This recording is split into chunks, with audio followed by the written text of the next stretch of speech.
इथं मी ही बनवलेली आहे नाचणीच्या पिठापासून खारी शंकरपाळी.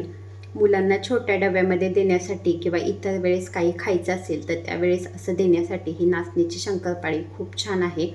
तर सगळ्यांचं स्वागत आहे माझ्या यूट्यूब चॅनलमध्ये. शंकरपाळी बनवण्यासाठी मी हे नाचणीचं पीठ घेतलेले आणि नाचणीचं पीठ बनवताना मी नाचणी थोडी गरम करून घेतली आणि त्यानंतर नाचणीचे पीठ मिक्सरवरून बनवून घेतलेले. तर आता मी हे 2 वाट्या नाचणीचे पीठ घेणार आहे. हे बघा, असं हे 2 वाट्या मी हे नाचणीचे पीठ घेतलेले. इथे ना अर्धी वाटीलाही कमी असा रवा घेतलेला आहे. थोडासा बारीकच रवा आहे हा, तर तोही घेतलेला आहे. आणि हे घेतलेले डाळीचं पीठ. हे 2 चमचे मी डाळीचं पीठ घालून घेतलेले. इथं हे तेल गरम करून घेतलेले. शंकरपाळी छान अशी खुसखुशीत व्हावी म्हणून छोटे पोह्याचे 2 चमचे मी हे तेल गरम करून घेतलेले.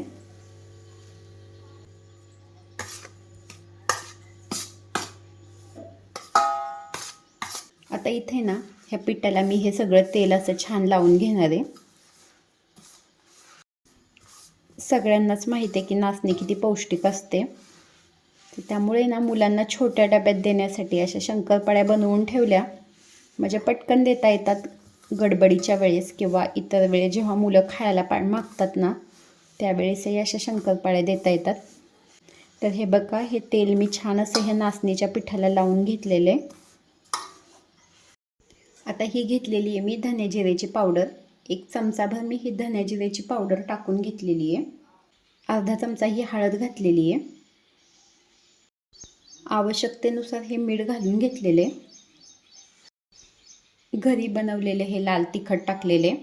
तिखट हे प्रत्येकाच्या आवडीनुसार टाकायचं. लहान मुलं खाणार आहेत तर तिखट कमी टाकायचं. इथे हे 2 चमचे तीळ घेतलेले, तर हे तीळही मी टाकून घेतलेले. हा जो ओवा आहे तो मी असा हातावरती छान असा चोळणार आहे आणि असा चोळून ओवाही टाकून घेणार आहे. हे बघा, ही कसुरी मेथी आहे. कसुरी मेथी अशी थोडीशी हातावरती ना चोळूनच टाकलेली आहे मी. इथे ना मी हे कोमट पाणी घेतलेले आणि ह्या कोमट पाण्यामध्ये मी हे पीठ मळून घेणार आहे.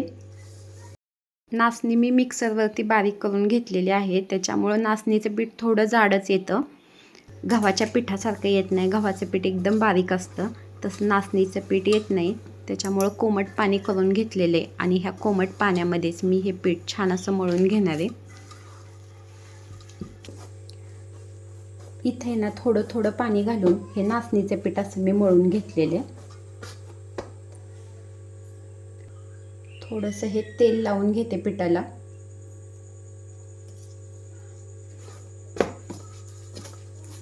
वरून हे असं तेल लावून घेतलेले आणि 20 मिनटं मी हे पीठ असं भिजू देणार आहे. 20 मिनटं झालेली आहेत आणि शंकरपाळीचं पीठही इथं छान असं भिजलेले. त्यामुळे मी पिठाचा एक गोळा घेतलेला आहे आणि आपण जशी पोळी लाटतो तशी मी ही पोळी लाटून घेणार आहे. पोळीची घडी वगैरे मी इथं घातलेली नाही आहे. तर आता मी ही अशी पोळी लाटून घेणार आहे. पोळी लाटतानाही साईडने थोडंसं चिरल्यासारखं झालेलं आहे, कारण ते पीठ आपल्या नेहमीच्या पिठासारखं नाही, त्याच्यामुळे थोडंसं चिरल्यासारखं झालेलं आहे. तर आता मी ही अशी पोळी लाटून घेतलेली आहे. आता इथं आहे माझ्याकडं हा फिरकीचा चमचा, तर त्या फिरकीच्या चमच्याने मी ह्या शंकरपाळ्या एकसारख्या आकारामध्ये कापून घेणार आहेत. साईडचं जे जास्तीचं आहे ते बाजूला काढून घेतलेले आणि थोड्या मोठ्या साईजच्या मी ह्या शंकरपाळ्या कापून घेणार आहेत. शंकरपाळ्या छान कुरकुरीत हव्या असतील तर थोड्याशा पातळच लाटून घ्यायच्या. तशा मी थोड्याशा पातळ अशा ह्या शंकरपाळ्या लाटून घेतलेल्या आहेत.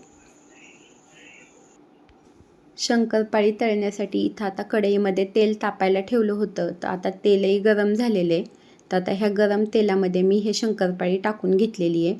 तर शंकरपाळी तळताना खूप कडकडीत तेल असेल तर वरच्या साईडने शंकरपाळी तळली जाते आणि आतल्या साईडने तशीच कच्ची राहते.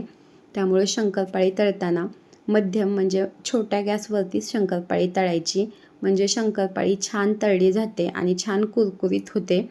आणि तशी शंकरपाळी कुरकुरीत शंकरपाळीच खाण्यासाठी सगळ्यांनाच आवडते.